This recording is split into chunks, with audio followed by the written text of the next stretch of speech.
जो लोकसभा चुनाव होने हैं उसमें संभावित उम्मीदवारों का जगह जगह से नाम निकल के आ रहा है।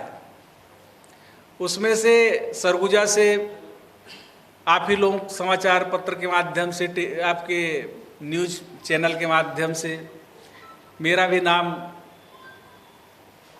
उभर करके आया। मुझे लगता है कि भारतीय जनता पार्टी छवि बिगाड़ने के लिए, डर का माहौल पैदा करने के लिए, राहुल गांधी जी के इस यात्रा को विफल करने के लिए इस तरह की कार्रवाई और हथकंडे का उपयोग कर रही है।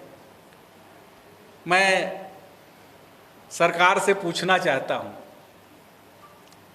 कि आदिवासी इतने बेईमान हो गए, पूरे प्रदेश में सबसे बड़ा बेईमान आदिवासी लोग दिख रहे हैं। आदिवासियों का पूरा जंगल उजाड़ दिया गया, हमको वहां तक जाने तक का मौका नहीं मिला। इतने बड़े बड़े धन्ना सेठ हैं इस प्रदेश में, सबसे बेईमान एक आदिवासी दिखा। और घर के चार दीवारी में बंद करके रखा गया। हमारे जो पुराने स्टाफ है उनके साथ मारपीट करके और गलत सलत दस्तावेज में दस्तखत और बयान लिया गया। आखिर क्या चाहते हैं कि आदिवासियों को जीने का हक नहीं है क्या? क्या हमको अपने विचार अभिव्यक्ति का अधिकार नहीं है क्या? क्या हम लोग राजनीति में आगे नहीं आ सकते, अपना अधिकार और हक की बात नहीं कर सकते क्या? अगर ऐसा है तो सीधा सीधा हम लोगों को गोली मार दिया जाए, रहेगा बांस न बजेगा बांसुरी, और जब तक जिंदा रहेंगे हम लोग अपने हक और अधिकार की बात को करते रहेंगे। और राहुल जी के जो यात्रा है उसका हम लोग स्वागत करते हैं, अभिनंदन करते हैं। और हम लोग सब जब छत्तीसगढ़ में आएगा और छत्तीसगढ़ के अंतिम सीमा तक पूरे अपने साथियों के साथ उसमें सम्मिलित रहेंगे। जी, आप सबकी तरफ से कोई सवाल है? जी, दीपक जी। आपने 2-3 बार जिक्र किया आदिवासियों के साथ ऐसा किया जा रहा है। जो सरकार है इसके मुखिया भी आदिवासी हैं, मंत्री भी आदिवासी हैं, और बीजेपी ये भी कहती है कि हम तो आदिवासी को राष्ट्रपति लोग बनाएंगे। मेरा आदिवासियों से मतलब है गैर भाजपाई आदिवासी। अगर आपके संज्ञान में होगा तो आज तक किसी आदिवासी नेता या आदिवासी मंत्री पद से हटने के बाद या पद में रहते हुए किसके यहाँ आईटी और ईडी का टीम गया है? आप बता दें मुझे, एक भी एग्जाम्पल बता दें। मुझे क्यों टारगेट किया जा रहा है? मेरे घर में क्या मिला? जितना हम घोषित किए थे उससे 1 इंच ज्यादा कुछ नहीं मिला। चल अचल संपत्ति सब हमारा घोषित है। और मैं तो मीडिया के साथियों को भी बहुत धन्यवाद देता हूं कि आप लोग पल पल की खबर को खूब दिखाया, लेकिन कुछ साथियों ने तो सत्य से परे भी दिखाया कि जमीन खोज करके 3 किलो सोना निकाला गया। भैया कहां पर है 3 किलो सोना? दिला दो, मेरा भी भला हो जाएगा।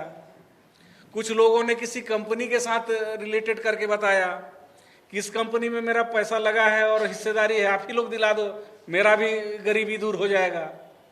ना लेना ना देना, वो बेवजह किसी सीधे साधे आदमी को इस प्रकार से, सीधे साधे आदिवासी नेता को बदनाम करना कदापि उचित नहीं है। और मैं तो कह रहा हूं कि जहां जहां भी नाम और मेरी संपत्ति आप उजागर करें और मेरा हक दिला दें। जी, जी।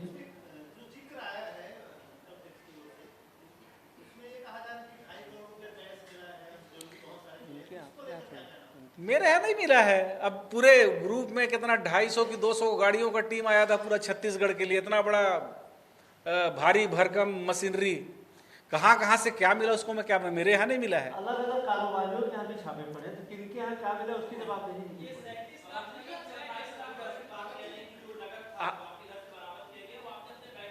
हाँ जी, हाँ बिल्कुल बिल्कुल। वो तो मैंने तो उसी समय आग्रह किया था कि मेरे बैंक खाते से आहरित राशि से सूची ये है कि चेक नंबर ये है, इतने इतने तारीख को निकले हैं, लेकिन वहाँ सुनता कौन है? वहाँ तो सब जितना था सबको सीज कर लिया गया, बोले वो प्रक्रिया में। और आगे जब आप प्रक्रिया में सुनवाई होगा, जब आपको अवसर दिया जाएगा तब मिलेगा। तो मेरी गरीबी में इतना सीज कर लेना है मेरे लिए तो बहुत कठिन समय है।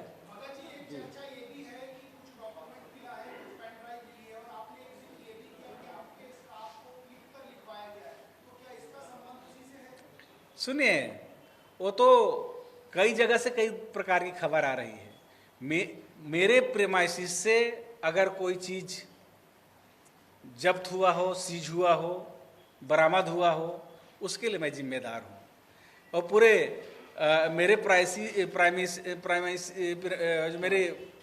प्रेमाइसिस के बाहर जो दूसरे कहीं किसी के यहाँ क्या मिल रहा है, क्या उसका मैं थोड़ी जवाबदारी हूँ? जो है जिसका वो जानेगा, उसमें हमारी क्या जवाबदारी है? हाँ,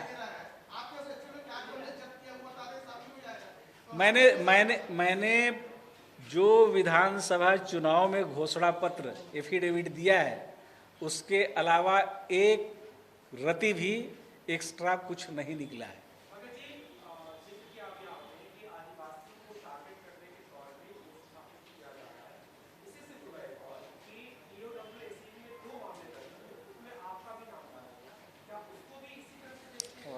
बिल्कुल पूरा है, वही तो मैं बोल रहा हूं कि आदिवासी नेताओं को पूरे प्रदेश में जो गैर भाजपाई हैं छांट छांट करके टारगेट किया जा रहा है। कोयले के धंधा से हमारा क्या लेना देना भैया?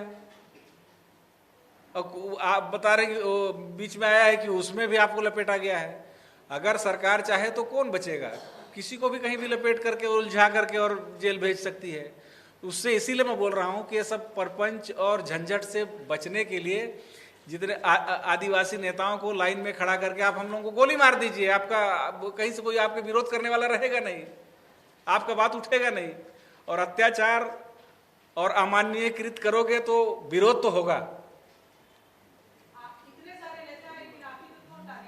वही तो मैं आप लोगों से पूछ रहा हूं, ये आप मेरी मदद करें इसमें, आप मेरी मदद करें इसमें कि पूरे प्रदेश में और लोग भी हैं, मुझे ही छांट करके क्यों टारगेट किया जा रहा है?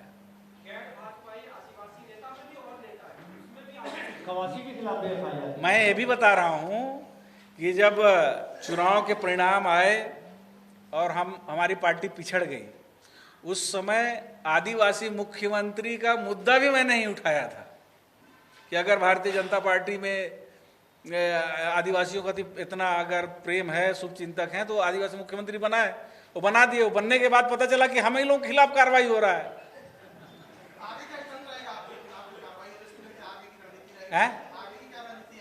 हम चाहते हैं माननीय मुख्यमंत्री जी से, माननीय राष्ट्रपति जी से, जो आदिवासी वर्ग से आते हैं, आदिवासियों के ऊपर अत्याचार और जाति जो हो रहा है उसको बंद कराएं। आदिवासी कभी बेईमान नहीं होता है, कभी भ्रष्टाचारी नहीं होता है, उसकी जरूरत बहुत सीमित रहती है।